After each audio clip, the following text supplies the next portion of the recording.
Niat mau bunuh diri, malah ketiduran di masjid. Endingnya masuk Islam. Kisah ini terjadi di negara Swedia. Suatu ketika, ada seorang pria yang ingin bunuh diri dan sudah mendapatkan jadwal untuk melakukan hal tersebut. Kebetulan, dalam perjalanan, ia bertemu dengan seorang pria Muslim. Muslim tersebut tiba-tiba ingin bertanya kepada pria itu. "Mau pergi kemana, Tuan?" tanya pria Muslim. Pria itu pun menjawab, "Saya ingin bunuh diri nanti tepat pukul 12 siang." Muslim itu kaget. Namun mengingat tingginya angka bunuh diri di negara itu, ia pun memaklumi. Kemudian Muslim itu berkata, "Masih lama, sekarang masih ada waktu, mau ikut saya?" Pria Muslim itu mencoba membujuk agar pria itu lupa dengan niat bunuh dirinya. Awalnya, pria itu menolak karena khawatir terlambat. Namun kemudian, ia mengiyakan dan mau ikut begitu saja karena masih ada cukup waktu. Ia pun dibawa ke sebuah tempat bernama masjid. Karena bukan Muslim, ia menunggu di luar, sementara pria Muslim itu masuk ke dalamnya. Di sela-sela ia mendengarkan tausiah, lantunan Al-Quran, lama-lama ia ketiduran.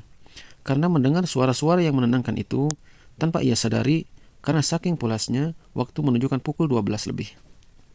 Pria Muslim itu baru sadar bahwa ia mengajak seseorang yang sedang menunggu di luar masjid.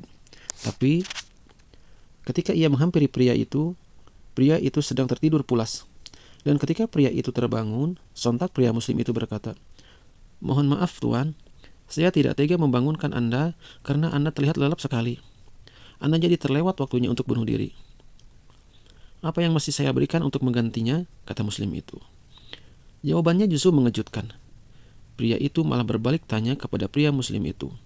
"Tempat apa yang saya singgahi ini?" tanyanya. "Masjid, Tuan," kata pria Muslim. Mendadak pria itu mengatakan bahwa ia tidak jadi bunuh diri.